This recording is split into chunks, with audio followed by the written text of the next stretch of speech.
ओम की ध्वनि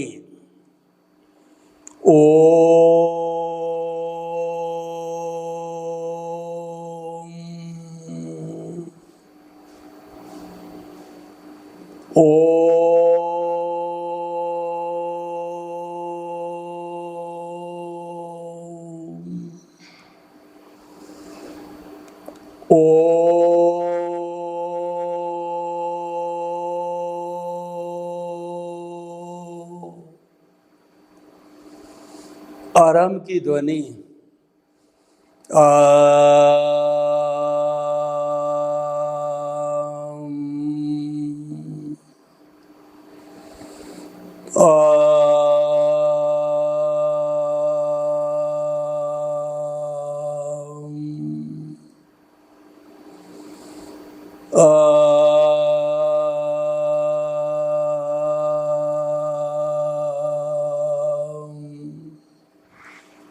भाइयों और बहनों, मातृशक्ति को नमन।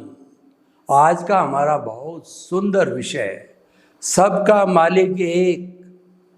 हमारी भारतीय संस्कृति में एक महापुरुष हुए हैं, एक संत हुए हैं, बहुत प्रसिद्ध संत जो सबकी समस्याओं का समाधान करते हैं, साईं बाबा, शिरडी के साईं बाबा। वो कहा करते थे सबका मालिक एक, यानी हम जितने भी जीवित प्राणी हैं उन सब का मालिक एक भगवान है। और देखिए, जो जड़ पदार्थ होता है, जो फीलिंग नहीं करता है, जिसमें सुख दुख की अनुभूति नहीं होती है, तो उसकी तो क्या तुलना है। वह तो साधन है, उसके बिना साध्य काम नहीं कर सकता है। लेकिन दोनों अलग अलग है, दोनों की प्रकृति अलग अलग है। जो जड़ पदार्थ है वो तो गलन मिलन धर्मा है और उसमें ज्ञान दर्शन नहीं है, वह सुख दुख की अनुभूति नहीं करता है, वो तो टूटता है, जुड़ता है और बदलता रहता है। इसीलिए हर क्षण हर वस्तु बदलती है। जो संचरण करता है वो संसार है। जड़ के कारण संसार बना है। अगर जड़ न हो तो संसार नहीं बने, और जड़ न हो तो हमको शरीर नहीं मिले। तो हम किस तरीके से समाज बनाएंगे, कर्मों का भुगतान करेंगे, इंटरेक्शन करेंगे, हमारी फैमिली होगी, इतने उद्योग धंधे होंगे और ये संसार चलेगा। बिना जड़ के चल नहीं सकता है। इसलिए भाई और बहनों, जड़ और चेतन का जोड़ा है, इसको द्वैत कहते हैं। संसार हमेशा द्वैत से चलता है और सबका मालिक एक है, वो अद्वैत से चलता है। तो द्वैत और अद्वैत को समझना, जहाँ पर दो या दो से अधिक वस्तुएं मिलती है, व्यक्ति मिलते हैं, तो वह अद्वैत कहलाता है। संसार उसको द्वैत कहलाता है। संसार द्वैत है और हमारा जो ईश्वर है, शुद्ध आत्मा भगवान है, वह अद्वैत है। शुद्ध आत्मा परम पिता परमेश्वर को अद्वैत कहते हैं। और वो सबका मालिक एक का अर्थ ये हुआ कि हमारे कुल इस लोक के अंदर 84 लाख जीवा योनि बर्थ प्लेसेज है और आत्मा की संख्या असंख्य अनंत है। कोई भी आत्मा क्रिएट नहीं की जा सकती है, उसका जन्म नहीं होता है, मरण नहीं होता है। जन्म मरण होता है वो शरीर का होता है, क्योंकि वो कर्म अर्जन करता है तो उसका भुगतान भी होना जरूरी है।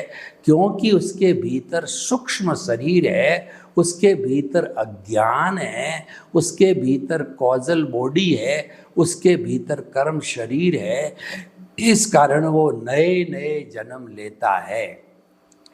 तो भाई और बहनों, लेकिन शुद्ध आत्मा की दृष्टि से 84 लाख जीवा योनि के असंख्य अनंत आत्माएं सब समान हैं।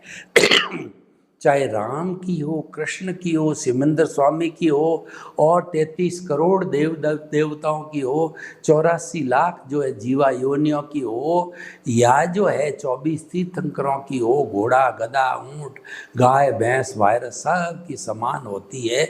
लेकिन जो विविधता हमको दिखाई देती है ये सूक्ष्म शरीर के कारण, क्योंकि उसमें कॉज होता है और लॉ ऑफ द नेचर है, वो कहता है कि without the cause there is no effect at all, where there is cause there will be effect, must effect will be must.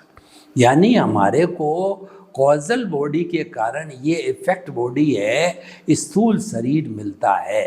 तो भाई और बहनों ये एक साइकिल है, ये चलती रहती है। लेकिन जब इसका जो कारण है, कारण को मिटा दिया जाता है, कारण अज्ञान है, अज्ञान को जीरो कर दिया जाता है, पुद्गल को जीरो कर दिया जाता है, जड़ को जीरो कर दिया जाता है, तो प्योर सोल होती आई प्लस माई का मतलब अज्ञान।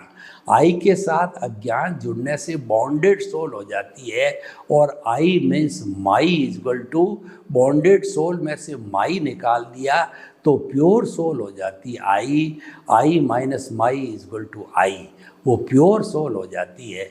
तो भाई और बहनों प्योर सोल है वो सिद्ध शिला में विराजमान होती है, वो हमारे संसार में नहीं आती है। संसार में सब बद्ध आत्माएं होती है, वो कर्मों का भुगतान करने के लिए आती है, सुख दुख की अनुभूति उसी कारण भुगतती है वो, और हर एक का अलग अलग कॉजल बॉडी के कारण अलग अलग सुख दुख होता है। तो भाई और बहनों जो शुद्धतम अवस्था में है, जो मोक्ष में रहता है, वह ईश्वर है, और वहाँ पर अनंत आत्माएं रहती, ज्योति ज्योति में विलीन हो जाती है, वो सारे ईश्वर है और वो सब एक समान अर्हता वाले होते हैं, इसीलिए वह ईश्वर कहलाता है। कहने का अर्थ यह है कि सबका मालिक एक, मतलब ईश्वर है वो सबका मालिक है। अब देखिए जड़ की बात चल पड़ी, तो हम संसार में ये 84 लाख जीवा योनियाँ जो उत्पत्ति स्थान है, और आत्माओं की संख्या असंख्य अनंत है। अगर x है तो भूत भविष्य वर्तमान के अंदर नरक गति, तिर्यंच गति, मनुष्य गति, देव गति और मोक्ष सबकी मिला करके हर समय में वो x ही आत्माएं होगी, उसमें से न एक कम हो सकता है न एक घट सकता है, हमेशा समान रहती। यानी कि आत्मा को न घटाया जा सकता है, न बढ़ाया जा सकता है, न उत्पन्न किया जा सकता है, न मारा जा सकता है। उसी तरह से जड़ पदार्थ का जो सूक्ष्मतम विशुद्ध स्वरूप है, वो भगवान महावीर ने 24 तीर्थंकरों ने बताया कि वह हमारा परमाणु है, वो नॉन डिविजिबल है, नॉन डिस्ट्रक्टिबल है, यानी कि वो किसी से रुकता नहीं, वो किसी को रोकता नहीं, वो विशुद्धतम अवस्था में है और वह शाश्वत है। लेकिन जब वो परमाणु एक से द्विपरमाणु, चतुर्परमाणु, असंख्य परमाणु बन जाता है, तो एक से दो होते ही वह अशुद्ध हो जाता है और वह जड़ और पुद्गल बन जाता है। इसीलिए वो गलन मिलन धर्मा होता है, टूटता है, जुड़ता है, परिवर्तनशील हो जाता है। चेतना अपरिवर्तनशील है और पुद्गल जड़ है, वो परिवर्तनशील है, उससे संसार बनता है, उससे द्वैत बनता है। और आत्मा क्योंकि वो भूत भविष्य वर्तमान में सदा एक सी रहती, उसमें परिवर्तन नहीं होता, इसीलिए उसको अद्वैत कहते हैं। तो भाई और बहनों हमारा जो संसार जो हम देख रहे हैं, यानी हमारी आँखों से दिखाई देने वाला संसार है, ये कुदरत कहलाती है। और ये कुदरत जो है 6 शाश्वत द्रव्यों से बनी हुई है, और जहाँ पर ये 6 द्रव्य होते हैं वही जीवन है, वही ब्रह्मांड है। ब्रह्मांड तो और भी बड़ा है, उसको आलोक कहा जाता है। और जहाँ पे लाइफ है उसको लोक कहा जाता है। इस लोक के अंदर ये 6 द्रव्य साइंटिफिक द्रव्य है। पहला चेतन द्रव्य, उसको थोड़ा इस कुदरत को मैं खोल करके बताता हूँ। जो हमारा चेतन तत्व है उसको विज्ञान कॉन्शियसनेस कहता है। उसके अंदर, चेतन के अंदर, वो असंख्य चेतनामय परमाणुओं के पिंड को हम चेतन कहते हैं। और वह चेतन भूत भविष्य वर्तमान में सदा एक सा रहता है और उसमें प्रजनन होता है, सुख दुख की अनुभूति होती है, संवेदना होती है, फीलिंग होती है और वह ग्रोथ करता है। ऐसे 9 कैरेक्टरिस्टिक जो है विज्ञान ने कॉन्शियसनेस से बताए हैं। तो हमारी चेतना साइंटिफिक तरीके से इसकी ये परिभाषा है। दूसरा जो होता है वो अचेतन जड़ होता है। ये गलन मिलन धर्मा होता है, इसमें वर्ण गंध रस स्पर्श होता है और ये टूटता रहता है, जुड़ता रहता है, कॉम्बिनेशन होता है, फ्यूजन होता है। उससे बदलने से ये सारा संसार बना है, परिवर्तनशील है, हर क्षण हर वस्तु बदलती है।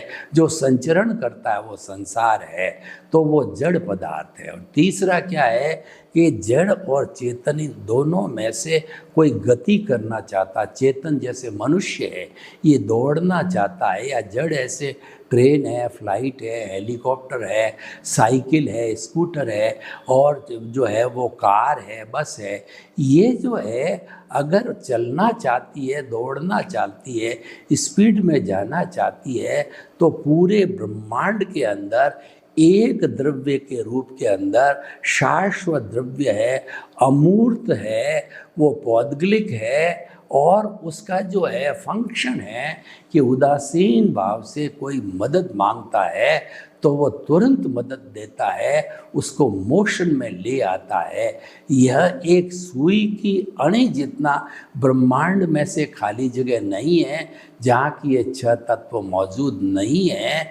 और इसी कारण से ये संसार था, है और रहेगा, जिसको हम नेचर कहते हैं।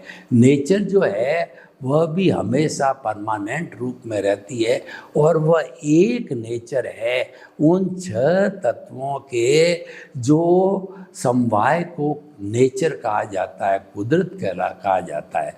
अब देखिए, जड़ और चेतन दोनों भाग रहे हैं, ट्रेन भाग रही है, व्यक्ति दौड़ रहा है और वो रुकना चाहते हैं। तो जिस तरीके से चेतन तत्व जो है नेचर में एक द्रव्य, शाश्वत तत्व, अमूर्त तत्व, पौद्गलिक तत्व, इटर्नल तत्व है, वैसा का वैसा उसका विरोधी जो कि मोशन वाले जो है वो जड़ और चेतन को रेस्ट देता है, वो रेस्ट तत्व है।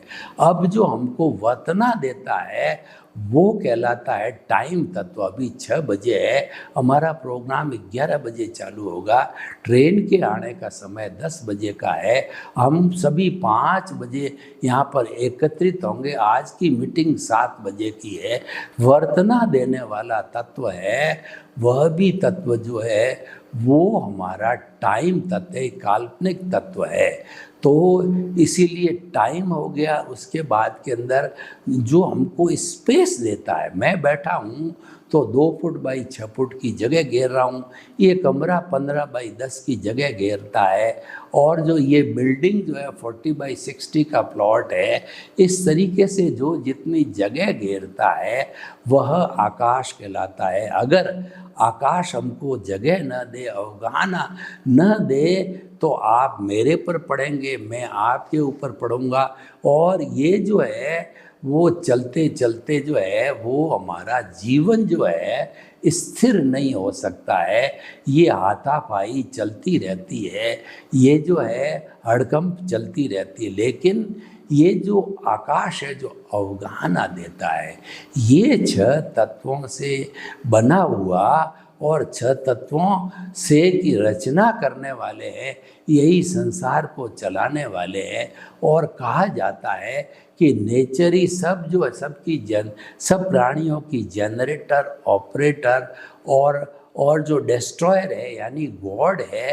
तो हम इसको गॉड कहें तो हमें कोई आपत्ति नहीं है, लेकिन ये गॉड है, वो 6 तत्वों का समवाय को हम गॉड कहते हैं। तो भाई और बहनों, ये सब के लिए एक है, ये हमारी नेचर माँ एक है। वसुधैव कुटुंबकम में कहा जाता है कि तुम वसुधा यानी पृथ्वी की संतान हो और वासुदेव तुम्हारे पिता है। इसका अर्थ हुआ हम एक माता पिता की संतान हैं, तो हमको भाई भाई की तरह रहना चाहिए। तभी भाईचारा का जो इन्वेंशन हुआ, भातृत्व भाव का इन्वेंशन हुआ, मैत्री का इन्वेंशन हुआ, और जो हमारा वसुधैव कुटुंबकम जो है उसका आविष्कार हुआ। ऋषि मुनियों ने वसुधैव कुटुंबकम का इन्वेंशन करके और पूरे ब्रह्मांड को एक परिवार बताया। और विज्ञान ने तो आज सिद्ध कर दिया है कि सारी दुनिया एक जो है गांव के समान है, जिसके अंदर अलग अलग जो है जो गली मोहल्ले होते हैं वो देश हो गए और गलियां हो गई, उनके आने जाने का रास्ता है। तो सभी हम इतने नज़दीक आ गए हैं टेलीफोन के द्वारा, इंटरनेट के द्वारा, टीवी के द्वारा और हमारे सैटेलाइट के द्वारा कि घर बैठे बैठे विश्व के 210 कंट्रीज़ के अंदर क्या हो रहा है, उनका कितना क्षेत्रफल है, गूगल मैप से हम तुरंत पता कर लेते हैं। यहाँ तक कि अगर गूगल मैप को लगाओ और यहाँ से हम चेन्नई जाना है तो वो गाड़ी को अपने आप गूगल बाबा गूगल मैप ले जाएगा और आपको उस स्थान पर रोक देगा। वो कहता रहेगा लेफ़्ट राइट, 200 मीटर पे लेफ़्ट हो जाओ, 300 मीटर पे राइट हो जाओ, कहता कहता आपको निश्चित स्थान पर जो है भेज देगा। ये क्या है? यही तो हमारा वसुधैव कुटुंबकम है, यही विज्ञान है और इन सब को कराने वाली कुदरत है। इसीलिए चाहे व्यवहार जगत हो ना चाहे निश्चय जगत के अंदर, क्योंकि सबकी आत्मा एक समान है, शुद्धतम रूप को ईश्वर कहते हैं, मालिक कहते हैं। और इधर हमारी कुदरत 84 लाख जीवा योनि बर्थ प्लेसेस के असंख्य अनंत आत्माओं को जन्म देती है, उनका पालन पोषण करती है, उनके कर्मों का भुगतान कराती है। तो वह एक है तो सबका मालिक एक हो गया। वसुधैव कुटुंबकम में एक मालिक है तो ये कुदरत में भी हमारा एक मालिक है। इसीलिए चाहे व्यवहार जगत हो चाहे निश्चय जगत हो, सबका मालिक एक है। जब सबका मालिक एक है तो हमें क्या करना चाहिए? हमें ये चिंतन करना चाहिए कि 7.8 अरब की जनसंख्या है, वो आपस के अंदर भाईचारे के साथ में रहे, प्रेम से रहे और अपनी अपनी संस्कृति है उसका आदान प्रदान करे, अपनी अपनी भाषा का आदान प्रदान करे और वो हिल मिल कर के शांतिपूर्ण सह अस्तित्व से जीवन यापन करे।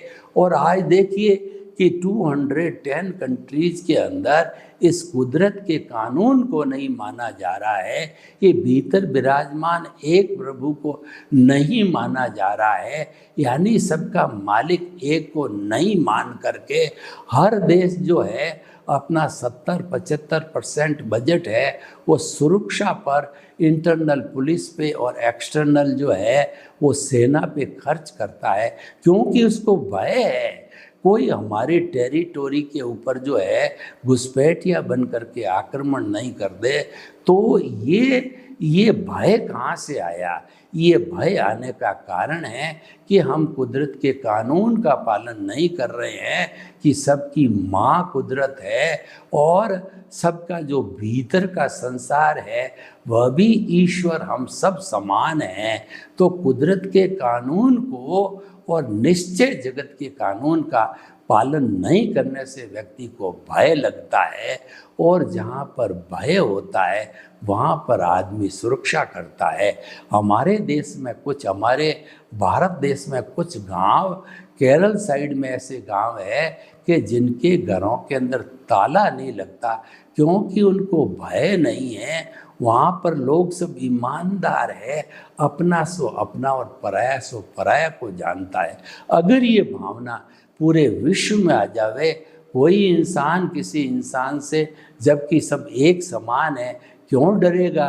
कोई देश दूसरे देश से क्यों डरेगा? उसकी जगह विकास का काम होना चाहिए कि किसी देश के अंदर अगर मान लीजिए कि माइंस के अंदर, जो भारत जैसे देश के अंदर माइंस में सोना, चांदी, अभ्रक, बोडल, टिटानियम और हीरा, पन्ना, माणक, मोती है, वो एक्सपोर्ट करना चाहिए। कहीं पर पेट्रोल ईरान, इराक में ज़्यादा निकलता है तो वो एक्सपोर्ट करना चाहिए। बार्टर सिस्टम होना चाहिए, यानी कि आप हमारे को जो है वो जो पेट्रोलियम प्रोडक्ट दो, हम आपको जो है मसाले है या जो हमारे यहाँ ज़्यादा उत्पन्न होती है चीज़ें, वो हम आपको दें। पुराने ज़माने में भारतवर्ष जो है दूसरे देशों को जो है वो कपड़ा है, मसाले है, चमड़ा है इत्यादि वगैरह वो एक्सपोर्ट किया करता था। तो सभी देशों के बीच में व्यापारिक संबंध होने चाहिए। जैसे एक पिता के 5 भाई है तो उनका फर्ज बनता है कि पांचों अलग है और धंधा अलग अलग है, लेकिन व्यवहार शुद्धि होनी चाहिए। उनके बीच में हड़पने की या स्वार्थ की नीति नहीं होनी चाहिए, क्योंकि सबका मालिक एक है। चाहे वो नेचर है, वो सबकी माँ है, और चाहे वो शुद्ध परमात्मा भगवान है, वो सबका जो है वो रियल स्वरूप है। तो भाई और बहनों, कितना सुंदर टॉपिक है। अगर ये पूरा विश्व है निशस्त्रीकरण कर दे तो ये जो जखीरा आज जो है 7.8 अरब की जनसंख्या को 7.8 मिनट में भस्मीभूत कर सकता है, तो हमें अपने अस्तित्व को बचाए रखना है। हमारे पूरे विश्व की जो है मानव जाति को बचाना है, तो हमें सबका मालिक एक, इस सिद्धांत पर चलना चाहिए। कुदरत हम सबको पालती है। जो हमारा कहना चाहिए कि हमारा लौकिक जगत है, वो हमारा इंद्रियों से 5 इंद्रियों को दिखने वाला जगत है, संसार है, और भीतर की ओर जावे तो हमारा प्योरेस्ट फॉर्म है, वह शुद्ध आत्मा है जो कि मोक्ष के अंदर रहता है, और वह ब्लिस वाला होता है जिसके अंदर सुख ही सुख होता है, कभी दुख आता ही नहीं है। वो दुख का झरना है, उसके सुख का झरना है, उसके भीतर सुख जो है वो बरसता रहता है। तो भाई और बहनों, बहुत सुंदर विषय है ये। विषय हम सबको जोड़ता है और हमारे भीतर जो नकारात्मक एनर्जी है, नकारात्मक भाव है, उनको तिरोहित करता है। हम नकारात्मक क्यों हों, जबकि हम सभी एक समान हैं, तो हम सबको एक समान रहना चाहिए। उससे हमारा जो है कहना चाहिए क्रोध, अहंकार, माया, लोभ रूपी कषाय है, उसका शमन होता रहेगा। देखिए, अगर हम सबका मालिक एक है तो हमारी कार्य प्रणाली, हमारी दिनचर्या, हमारा वे ऑफ लिविंग और हमारा आर्ट ऑफ द लिविंग, हमारा साइंस ऑफ द लिविंग, जीवन जीने की पद्धति भी एक होनी चाहिए। वो पद्धति है सम, शम और श्रम की जो भावना होनी चाहिए। सम का मतलब समता भाव। हम सभी जो है वो एडजस्ट एवरीवेयर की नीति से चलना चाहिए कि हमारे को थोड़ा मिले, ज़्यादा मिले, और हमको सत्कार मिले, या हमको जो है वो कहना चाहिए कि हमारी इंसल्ट हो, सुख मिले, दुख मिले, और हमको जो है सुविधा कम मिले, ज़्यादा मिले, हर परिस्थिति में हम एक से रहें, स्थित प्रज्ञ बन के रहें, प्रज्ञा चक्षु बन के रहें। हमारा तीसरा नेत्र खुल जाना चाहिए। वो तीसरा नेत्र है सबका मालिक एक। जब ये सिद्धांत हमारे तीसरे नेत्र में आते हैं तो विश्व की समस्त समस्याएं समाप्त हो सकती है, और कोई किसी का साम्राज्य हड़पना नहीं चाहेगा, कोई किसी से युद्ध करना नहीं चाहेगा, क्योंकि युद्ध की जो विभीषिका इतनी भयंकर होती है कि जन और धन की जो हानि होती है।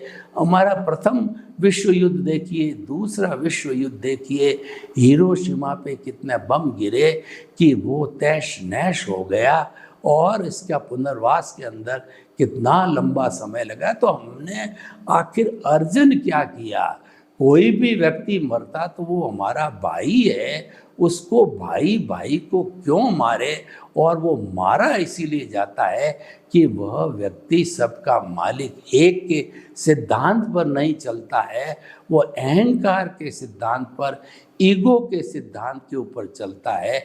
क्योंकि जो युद्ध होता है वो दिमाग के अंदर सबसे पहले पैदा होता है। कोई पावरफुल नेता है और वो आर्थिक दृष्टि से वो देश मजबूत है, तो ऐसा ही नेता वहाँ का, चाहे अध्यक्ष हो चाहे कोई हो, वो जो है उसके दिमाग के अंदर जो है वो युद्ध आता है। जैसे पुतिन जो हमारा यूएसएसआर है, उनके दिमाग में युद्ध आया और उन्होंने जो है यूक्रेन को नष्ट कर दिया, भ्रष्ट कर दिया, समाप्त कर दिया। तो भाई और बहनों, अगर हमें शांतिपूर्ण सहवास करना है तो सबका मालिक एक सिद्धांत पर चलना चाहिए। सर्वे भवन्तु सुखिनः, सर्वे सन्तु निरामया। लोग के जीवों को सुख मिले, शांति मिले, आनंद मिले, प्रेम मिले और अब सबका मालिक एक सिद्धांत पर चलकर हम शाश्वत सुख को प्राप्त करें। आपके प्रति मंगल भावना। ओम शांति।